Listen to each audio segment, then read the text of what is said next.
Well, Emily Ann Roberts, welcome to Biscuits and Jam. Thank you for having me. I'm so excited. It's great to see you. Great to finally connect. And where am I reaching you? Are you at home? I am at home. We're right here in my kitchen today. And so I'm really excited to be able to do this from home. I feel like I'm traveling all the time. And so anytime I get to spend here is really special. Well, you've been on the road a lot, I know. So yeah, a little bit of time at home's gotta be nice. I've got to say, just right off the top, that I'm a lifelong Vols fan, and you sing one of the prettiest versions of Rocky Top I've ever heard. Well, thank you. What a compliment. I am a lifetime Vols fan as well, although it has been tough being a volunteer my whole life. I was born in 1998, and that was our last hurrah, I feel like. So it's been That's right. kind of treacherous being a Vols fan for my whole life, but I'd rather lose a volunteer than win anything else. So Yeah. Well, we'll get there one day. We'll get back there one day. yes, absolutely. And the baseball team won, so that's something, right? Yeah, that's awesome. Anyway, I saw you sing just the greatest version of Rocky Top, and I loved the way you kind of eased into it at the beginning. And anyway, it's just it's great. Well, Keep it up. Thank you so much. Thank you. You grew up around Knoxville in it's Carnes, right? Carnes, Yes. Tennessee, Yes. which is kind of right outside of Oak Ridge. Yes. So tell me a little bit about the house and the neighborhood that you grew up in. Well, I grew up really in a normal house in a normal neighborhood. We never really had a lot of property or anything like that growing up. But we lived a very simple life, and we didn't travel much. We went to Florida like one time a year to go on vacation. And other than going up to the mountains in Gatlinburg and Pigeon Forge, we really never left. We stayed home, and mom and dad both worked, and I was raised in a very simple way. And it's really interesting now that my life is so chaotic, and I don't really have any routine to look back on my childhood and kind of think about how routine it was. I mean, it was like every Monday was taco night, and every Tuesday was spaghetti night, and I always knew, mom and dad are going to be there, and my sister's going to be there, and I'm very thankful. I was raised up in a great way. And it really keeps me grounded now that my life is so crazy, and I don't get to be home that often, and every day is different. So, but East Tennessee really shaped my love of country music because it just thrives over there, and not just like that country sound, but Appalachian music as well. And dad raised me on bluegrass, and I fell in love with it at an early age. I remember being in a car seat and trying to pick out harmony parts to my favorite bluegrass records. And so he didn't know what he was doing, but he was really shaping my artistry down the road, because when I write and when I sing, I always go back to that music that made me fall in love with singing and playing guitar in the first place. What did your folks do for a living? Well, my dad always owned a little cleaning business, and it was kind of like his side hustle. And so he would do that on the side, and then he managed housekeepers. And so he always worked in the janitorial business. And so he was a cleaner. And then my mama has worked for 30-something years for the same pediatrician in East Tennessee as a nurse. And so they both worked full time.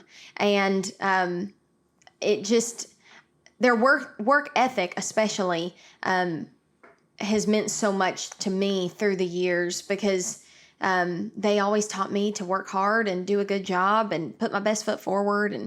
And so that really shaped me, and it prepared me for this crazy business that I'm in now, because you really have to work your fanny off if you're going to get anywhere in the music business. Yeah. And so I'm glad that they set a good example for me. Does Carnes feel like, kind of a rural area? Does it feel like a small town with very much its own identity?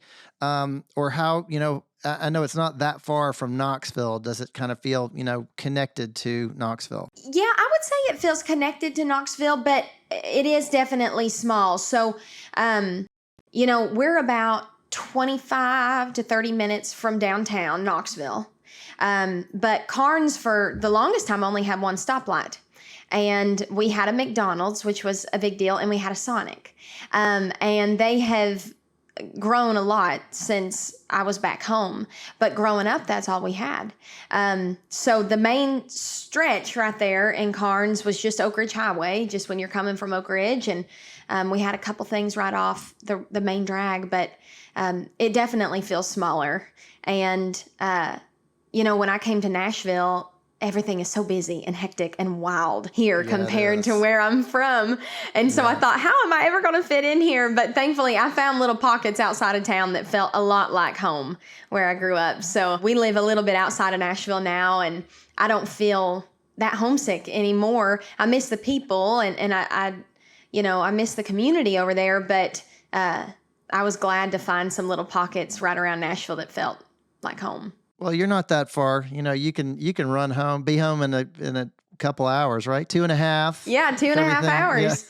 Yeah, I'm really thankful for that too. I could drive that stretch of 40 with my eyes closed. I've done it so many times. Emily Ann, I know that you're a pretty good cook, or at least I've heard that. I know, you ain't been over for supper yet. You're going to have to come over. Well, I haven't. The word on the street is that you're a pretty good cook, and I'm wondering where you would have picked that up, and who was the cook in your family? Well, growing up, my mama loved to cook. She cooked everything we ate. And we didn't have a bunch of money growing up. And so whenever it was time to make gifts for people, or if somebody lost a loved one, or if somebody was going through a hard time, or had had surgery, or whatever, if there was ever a need for a pick-me-up, my mama always turned to cooking for people. That was like her love language. And she used to sit and watch Food Network, and she'd flip through magazines and look for recipes and through old cookbooks and swap recipes with friends, and it was just her passion. And so that rubbed off so much on me. And I remember her pulling up a chair to the table, and I was so little, I'd stand up on that chair, and she would say, "Let's play like we have a cooking show."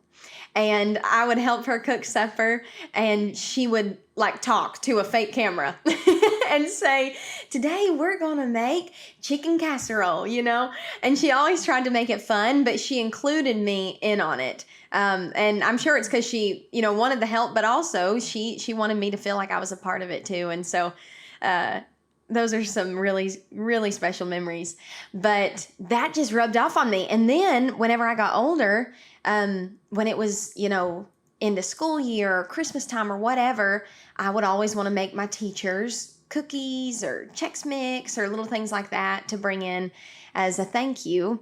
And then that carried over, especially when I moved out on my own.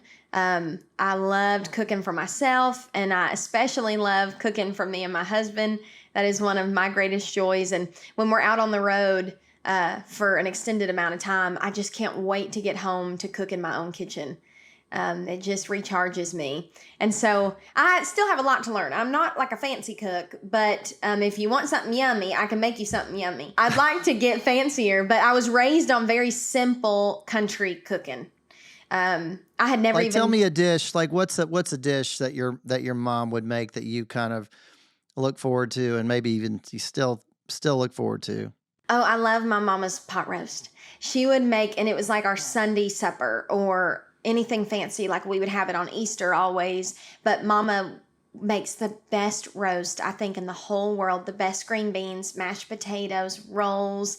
Sometimes she'd make macaroni and cheese too. I mean, it's kind of food that'll stick to your ribs. That's probably what I'm best at, because that's what I was raised on. And now if I'm thinking of, okay, we're having company over, what's something yummy I could make them, my first instinct is to make a roast, because that's what mama always did. So I love making that for folks. You were talking about the kind of pretend cooking show, and I don't know if you've run across Kimberly Schlappman. I'm guessing you probably have. I have not, but I love her. Well, she's so great, and I've seen her do that with her own daughter on social media, and They look like they're having a ball. I know. You guys would have a lot in common. Yes, we would. And she is a doll. I love following her. But Yeah. it is. It's so much fun to play pretend and to share stuff, like share recipes and share new ideas. I love following folks that I get to learn stuff from, and she's one of those for sure. Emily Ann, I want to ask you about a song that you wrote a few years ago. And it's a beautiful song, and it's called The Building.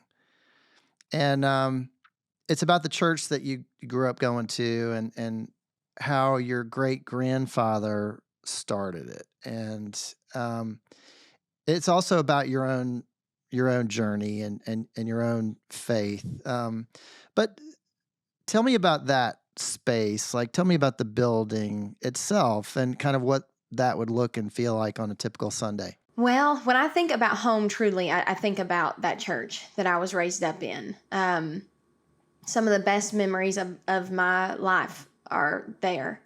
And a little over 100 years ago, my great-grandfather started that church. It's called West Lonsdale Baptist Church. It's off Western Avenue there in East Tennessee. And my family, really, like both sides of my family had, especially my dad's side, but my mama's path crossed through there too. She lived right down the road from it growing up. So every Sunday felt like family reunion because I had so many cousins and aunts and uncles and great aunts and great uncles and grandparents that went to that church.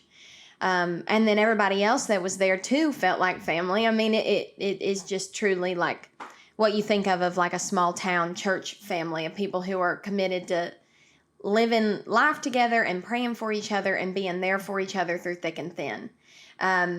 It was never a super big church. Probably the biggest it ever was around 200 people, maybe. But 100 folks is about the size of the church. And they haven't updated it at all. It's got purple carpet and sparkly ceilings and big brass chandeliers. And on the outside, if you drove by it, you probably wouldn't think, oh, yeah, we need to go in there and check that out. I mean, it's nothing to write home about from appearances. But it's what happens inside and in that sweet sanctuary where you're able to just let your walls fall down and be surrounded by people who love you and know that you have a God that loves you. And my faith is so important to me, and I wouldn't be the woman I am today. I wouldn't be where I am today if it wasn't for the Lord. And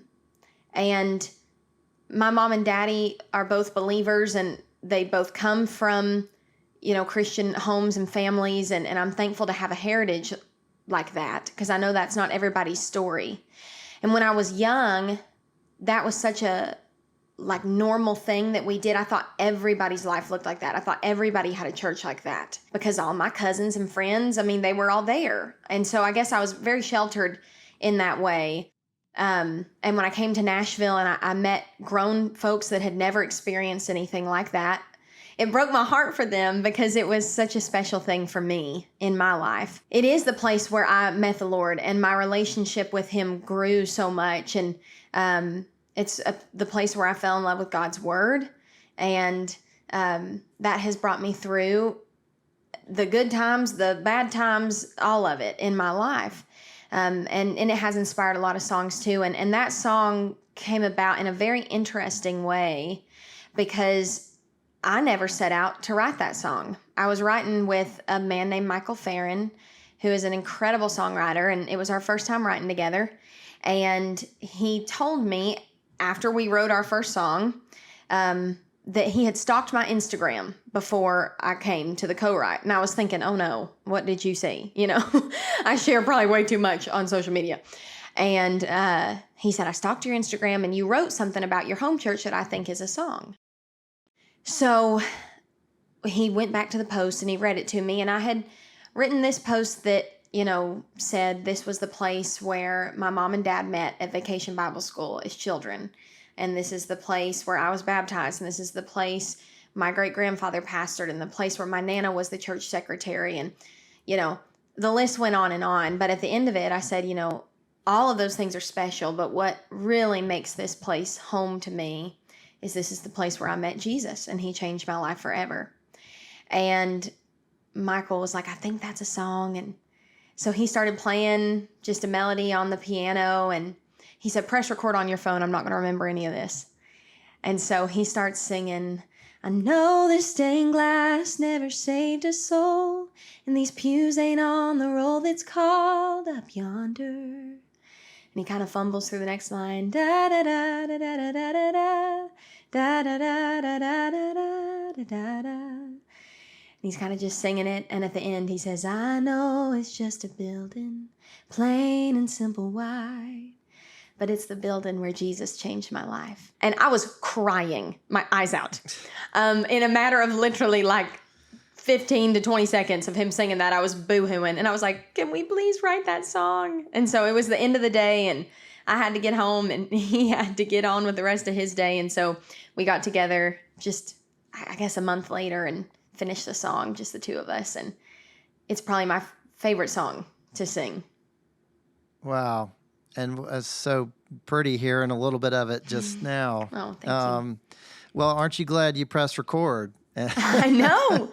Because, yeah, he probably wouldn't have remembered any of it. And I still have that. I've got that voice memo, and I cherish it just because the finished product of a song is special. But when you're a songwriter and you're in the process of creating something that literally didn't exist before, it's so cool to have something that takes you back to like the moment the idea was born.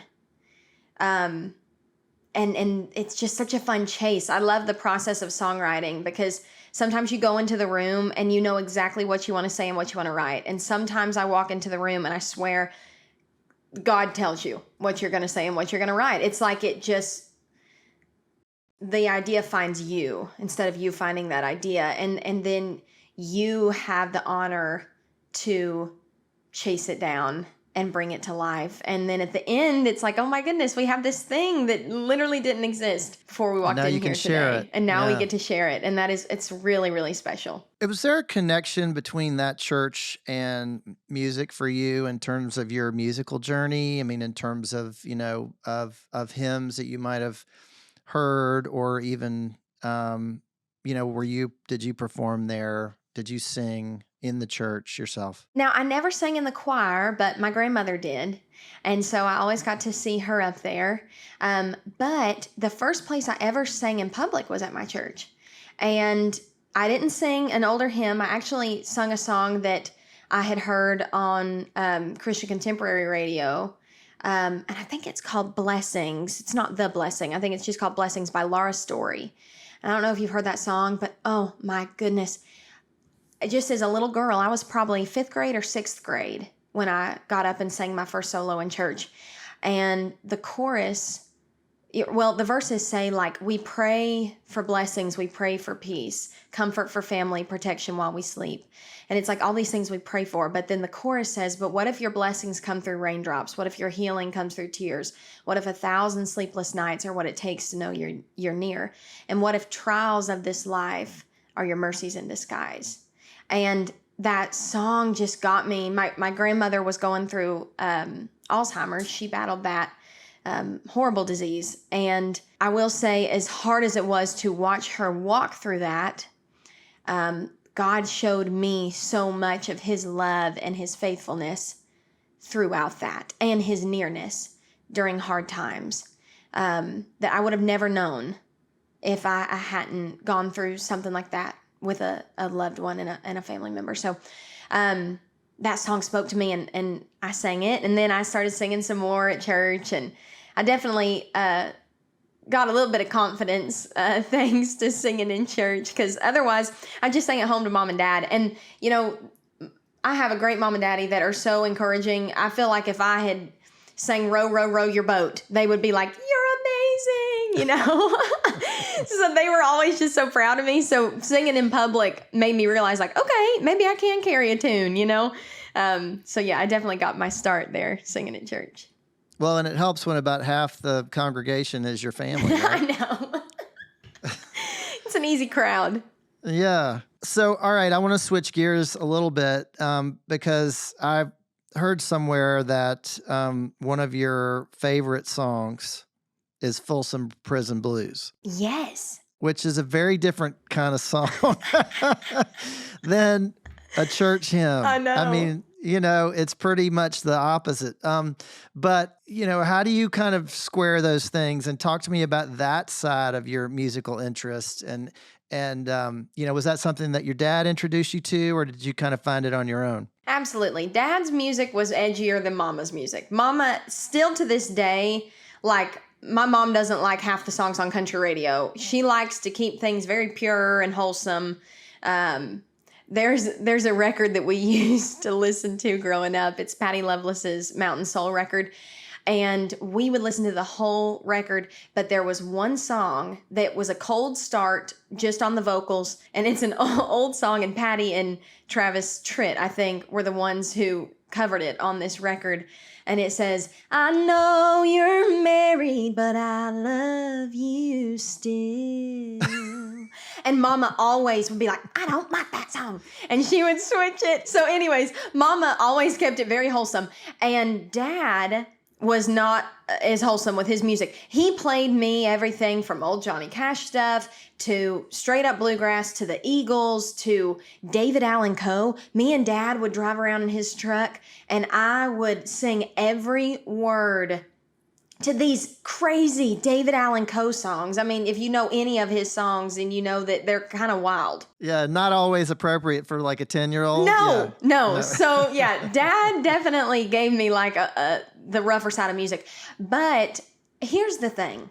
I love the Lord and I love singing about the Lord. But the thing that I love about country music is there's room for all of it, because in real life, you're going to experience all of it. You're going to experience wholesome, precious moments, okay? And then you're going to experience some straight up crap, okay? And craziness and drama, you know?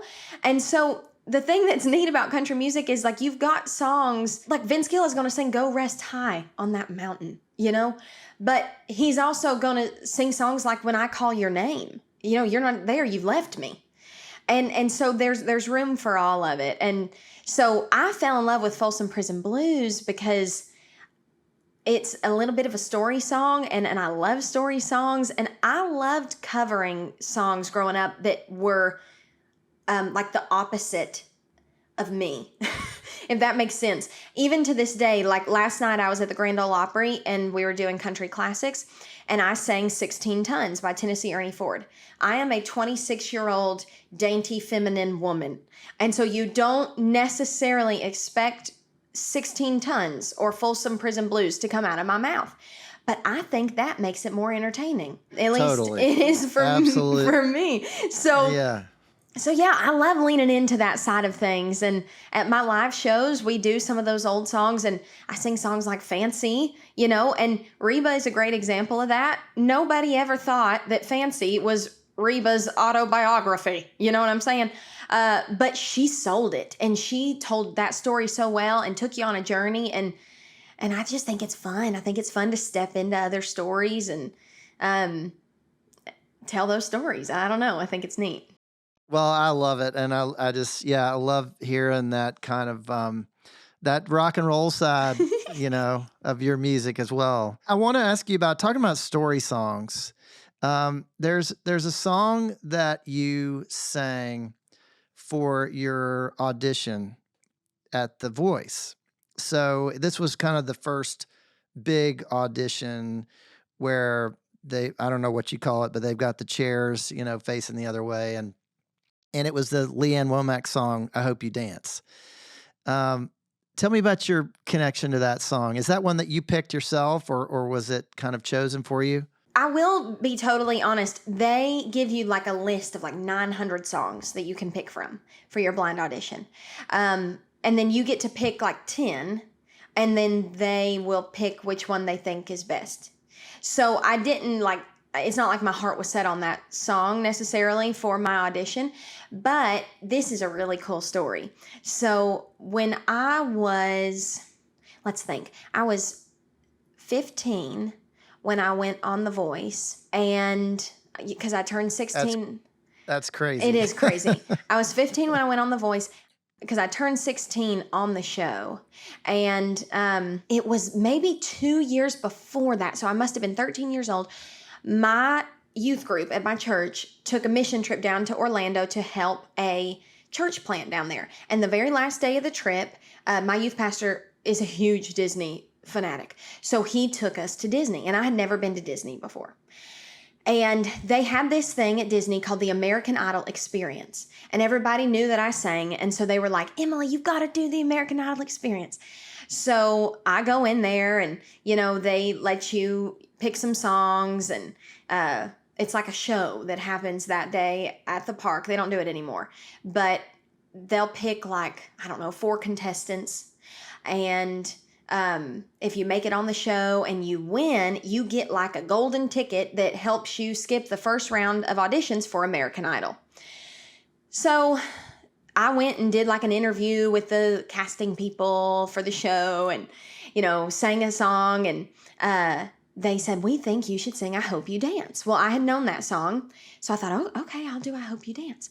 So I sang it for the American Idol Experience that day and I won there at Disney. And I got that golden ticket. And I'll never forget, the week after that, my family was at the beach. And so my whole family was there and they had heard about it. And all my cousins, we all caravan to everything together. So they were all at the beach too. And they were like, Emily, you've got to go on American Idol. You've got this ticket. You've got to use it. And I was like, I don't ever want to do one of those singing TV shows. I'll never do that. Okay, well, funny.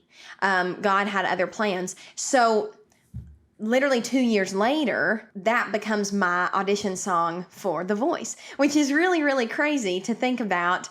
And The Voice just kind of fell in my lap. They found me on YouTube. So I really would have never pursued that. And that golden ticket died in my mama's kitchen cabinet. I wish I still had it, but I'm sure it's in the garbage now at this point. But it got shoved up in the cabinet and forgotten about. But yeah, that song is really special. And I have gone back to it so much because it's been 10 years since I was on The Voice. And I've gone back to that song so many times to remind myself, I have only got one life to live. And I better live it to the fullest. If there's something I want to try or something I want to do, I can't let fear hold me back from that. So it was kind of a neat message to kick off this whole crazy journey that my life has become. What a story. Do you ever sing it live at your own shows? No, I don't. I don't really sing many songs that I sang on The Voice live. The only one that I still sing is 9 to 5. I'll do that one. But I don't really sing any of those other songs anymore. Yeah, well, you've moved on, and maybe sometimes there's some songs that you can just kind of leave in the past for a while. I know that you were on Blake Shelton's team, and he's helped a lot of young artists over the years. What's the best advice that Blake ever gave you? Okay, I'm going to give you 2 things. One thing that he actually said to me, but then another that he showed to me. When I was on the show, I sang a lot of traditional country music because that's what I love. That's what, like I said, my dad raised me up on, and so I loved that style. And that was back in 2015, and pop country was all the rage on the radio and in mainstream country. And so that wasn't really popular anymore. And Blake pulled me aside and was like, don't let anybody change you. The music that you make and what comes out of you naturally, that's what you have to follow and that's what you have to honor. And that meant so much to me to have someone as successful as he is tell me to stay true to myself, just the way that I am. And that was something that I pulled from for years when I got to Nashville, because the music that I wrote didn't sound like what Kelsey Ballerini was doing and what Maren Morris was doing. They were huge at the time when I was in town for the first time. And so it was really tough because I had a lot of opinions and voices telling me you need to sound more like this in order to be competitive and all that. But it's very cool how it seems like 10 years later, things have come back around. And there is this new love for that traditional country sound. And for the young kids, especially if their moms and dads didn't raise them up on it, it is new to them. It is a fresh sound. you know? And so that's really exciting. So I'm glad I stuck to it, and I didn't give up and say, well, there's no place for me in Nashville, because it really does seem like the pendulum does swing back and forth, and it seems like it's going back towards the traditional stuff. But the other piece of advice that Blake has shown me, I've had the honor to go on tour with him for the past 2 years, on his Back to the Honky Tonk tour in 2024, and then we just got off the road with him on the Friends and Heroes tour. And it's arena shows, and they're all sold out. So there's like 15,000 people there to see Blake Shelton. And every night I will go out and stand at front of house, and will just marvel at how he makes a room of 15,000 people feel like they are in his living room and like he is talking just to them. And that is something that I don't know if you can learn how to do. I don't know if that's just like something that some people give off of, like this welcoming thing, but he makes the crowd feel like they are just as important as him, as the band, as anything else going on. And he lets them be a part of it. And I know that we've all gone to concerts where we feel like we're a part of it. And then we've also gone to concerts where we feel like the star is like up here on the stage and we're just observing. And there's not a right or wrong, but I will say it's really neat to be a part of a show where you feel like the artist is talking to you, you know? And Blake does that really well. And that's an incredible lesson that I've learned from watching him. It's almost like, how do you kind of create a connection with each individual person in that room? Because they all are there to hear you, and they want to make that connection. Yeah. But yeah, that's a skill. That's a talent. Emily Ann, we got to talk about Yeehaw Memaw. I love Yeehaw Memaw. You are a multi-talented person in so many ways, and this is kind of extraordinary. And I got to say, I've never talked to anybody in 6 years of doing interviews about crocheting on this podcast. So I've watched you do this on Instagram, and it's kind of amazing to see. I mean, you'll be just sitting there kind of talking to the camera, and your hands are just going, and there's something kind of mesmerizing about it. But you create these beautiful blankets and sweaters and all sorts of things. Talk to me about how you've got into that. What does it mean to you to have that as a creative outlet? Well, I love crochet so much, and I am so honored that I get to carry the torch for the first time talking about crochet. Hopefully it won't be the last, because I think crochet is cool. But I turned to crochet about 6 or 7 years ago. I wish I knew exactly when. I could probably go back and see, but I think it was about 6 or 7 years ago. I had, gotten off The Voice, and I was doing music full time, and something that used to just be like a creative outlet and hobby for me was now like how I paid the bills. And I think maybe for some folks, they're able to separate it. But for me, that came with a lot of strings attached. And it was hard for me to separate, music as just my passion and music as my job. And so there were some times where I needed to express myself and be creative, but like I really desperately needed a brain break from music. And so I had heard of people like crocheting and knitting, but nobody in my family did it. I know my great-grandmother, I found out my great-grandmother did it, but I never got to meet her. So I had never really had anybody to show me how to do it, but I just started looking. I've always been like a crafty girl, and I've always loved to have hobbies and stuff like that.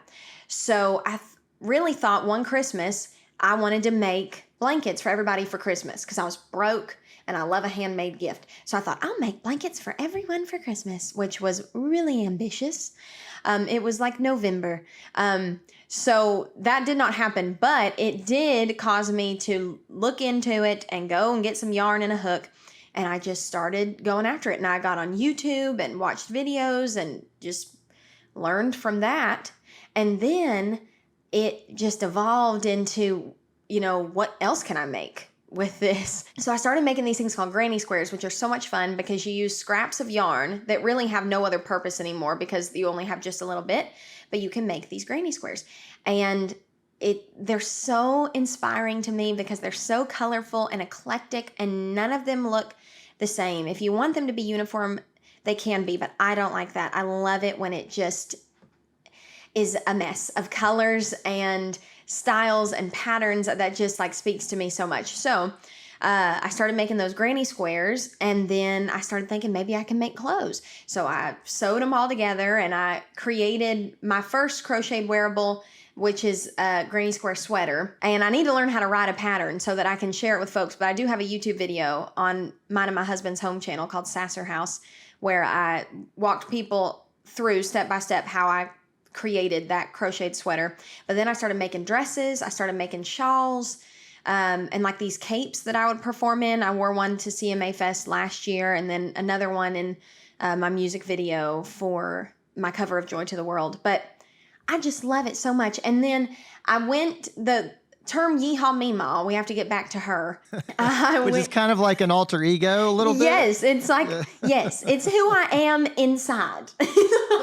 So I went to lunch with 2 friends of mine, and they just believe that I should have a TV show one day. They believe in me more than I believe in myself.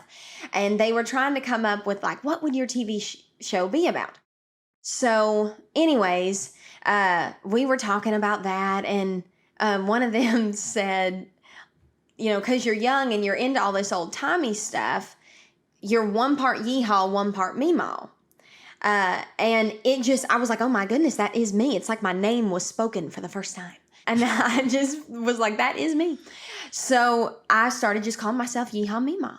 And now it's really become such a big part of my brand because I bring crochet into everything that I do, whether it be like videos that you've seen online, whether it be things that I wear. I love getting to bring that in with the music and with my career.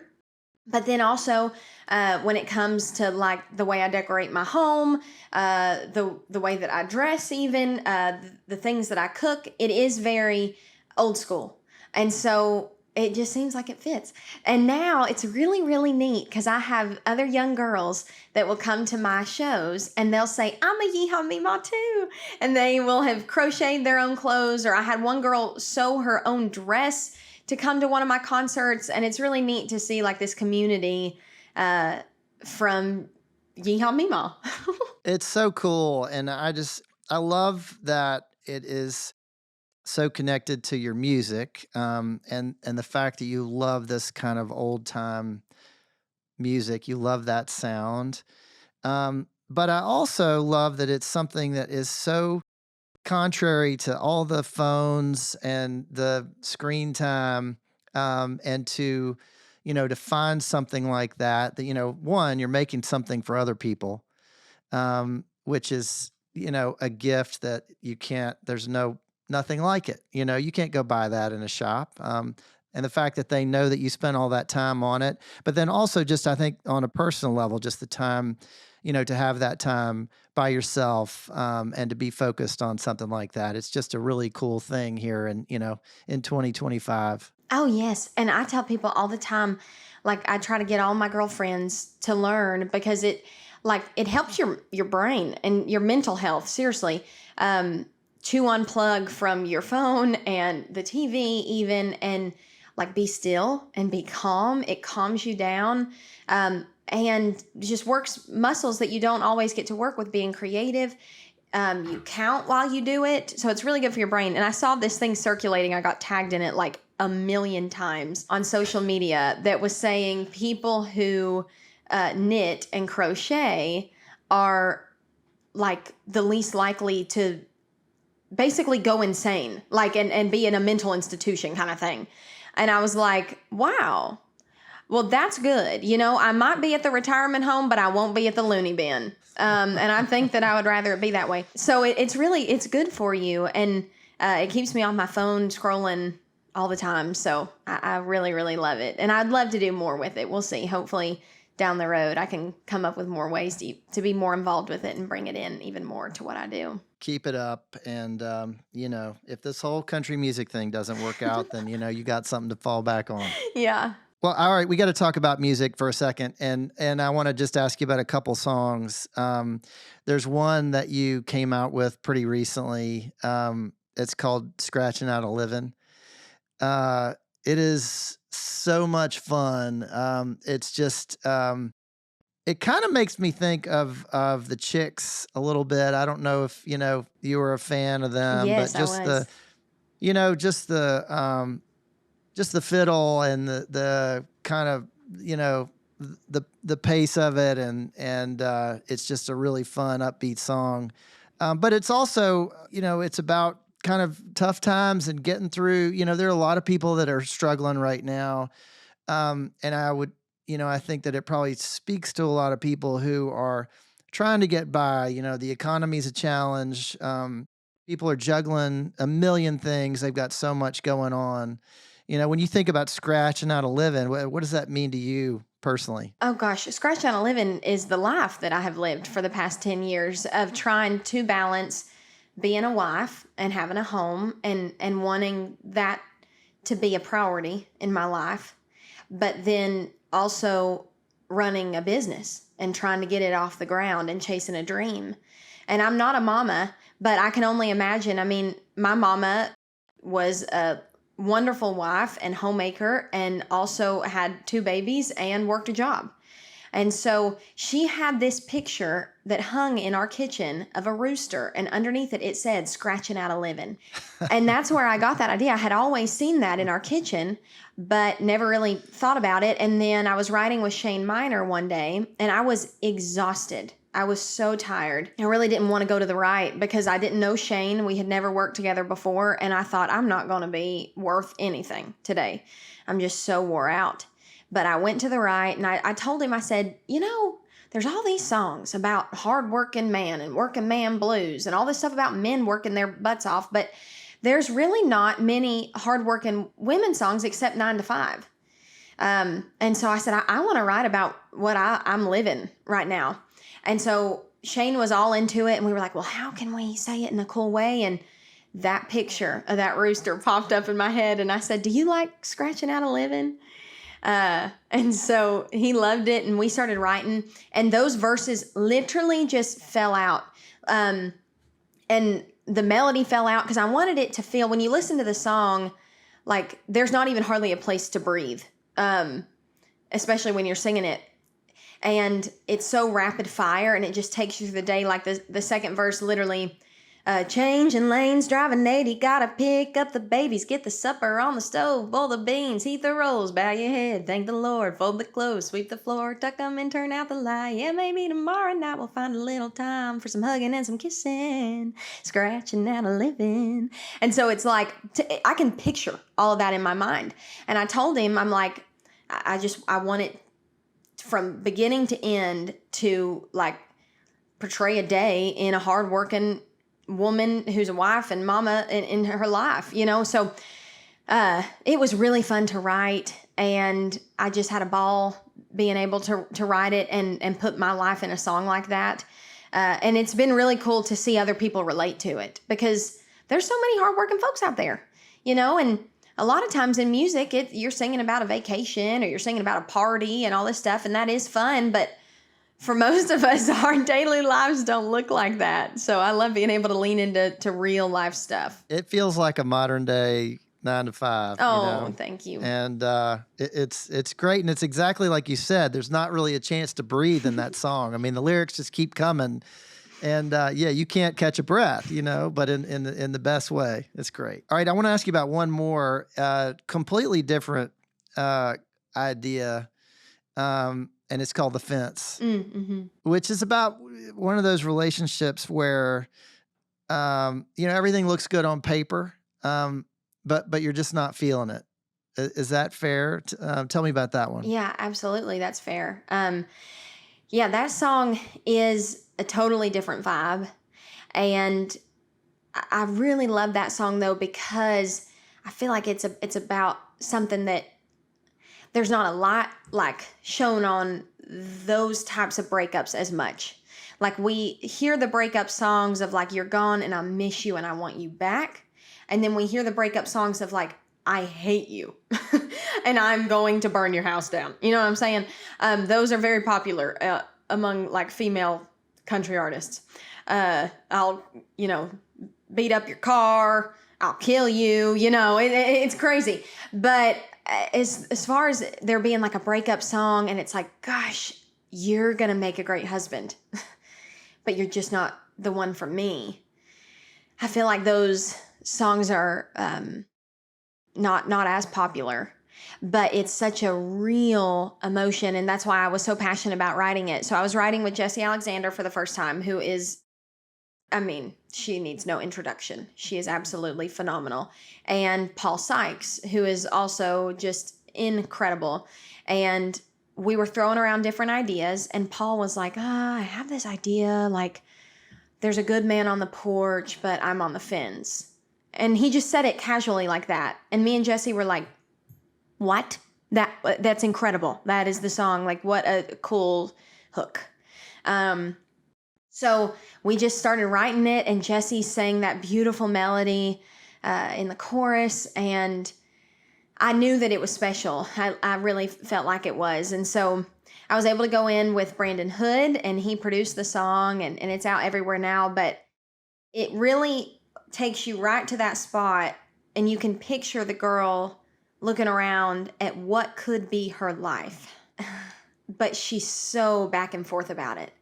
And the verses kind of talk about all the things that make him so special. And then the second verse is her telling herself like, oh, what if there's more for me out there than just this, and it's not so cut and dried, and then that bridge kind of takes you to, if I settle down, would I wonder about what's around the bend every now and then? I'm back and forth like that rockin' cherry's rockin' in. I love songs that don't wander too far away from like the point. And I feel like that's something that we did accomplish with this song is we kind of put you right in her head and we stayed there.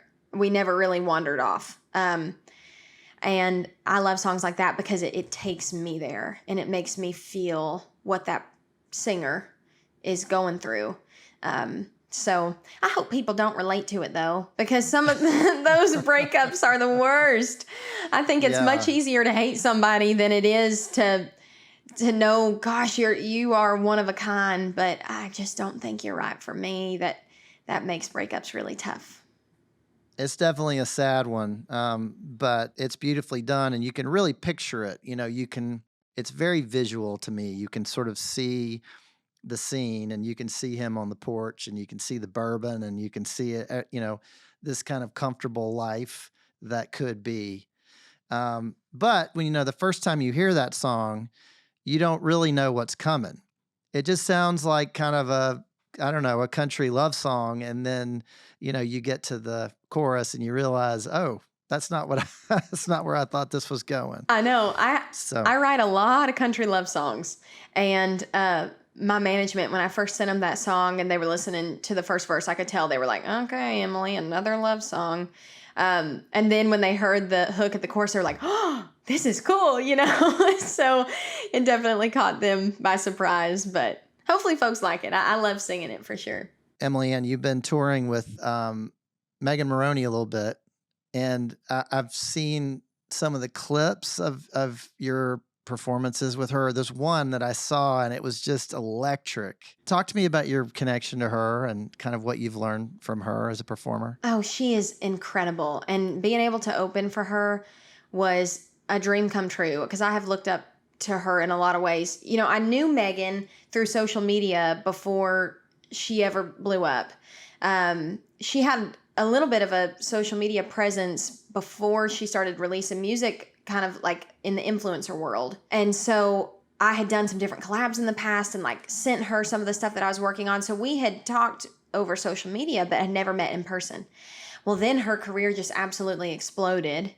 And I have been so inspired by the way she markets everything she does so well. She's a genius. She is an absolute genius. And I would love to sit down and pick her brain even more on that side of things, because I'm very inspired by the way that she markets her music and brands herself. Everything is done so well. So I really respect her in a lot of ways. But when she asked me to go on the road with her, I'm going to be dead honest with you. I have not said this to anyone but my management.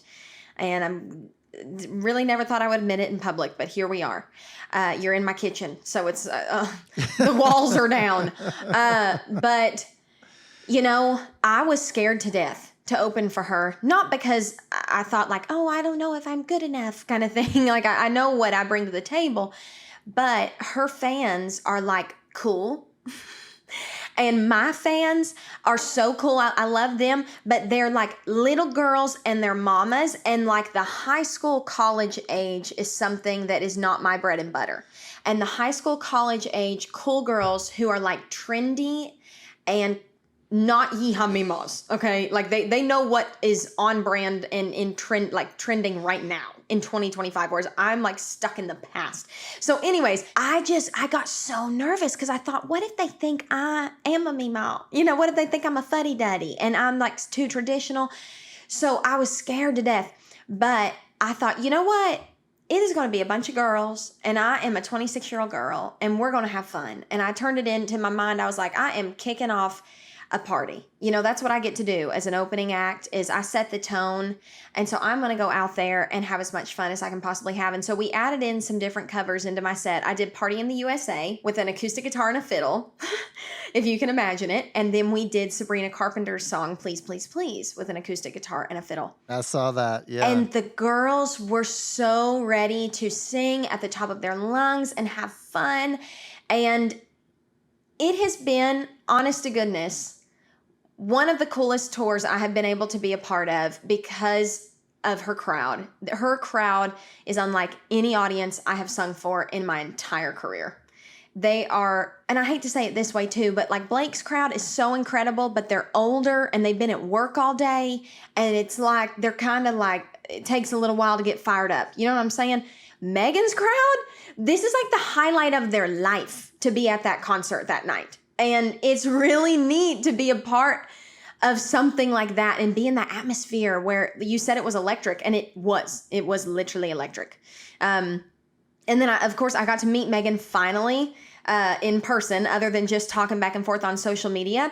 But we didn't meet in person until after I sang with her. So that was kind of crazy too, a little behind the scenes that I hadn't shared anywhere. But basically, she went to my tour manager while I was out signing stuff and taking pictures with people after my set. And she was like, I want Emily to come out during Am I Okay? So he came and grabbed me and he was like, hey, you think you'd be able to do this? So I went onto her stage and got to meet her in person for the first time during that song, which is kind of wild. But then we got to sit and chit chat afterwards, and she's so sweet. It really was a great experience. Well, it looked like a party, and I just love that you said that, I think you said you were going to need a few days to recover after one of those shows. Yes, So. I definitely did. That was a wild weekend.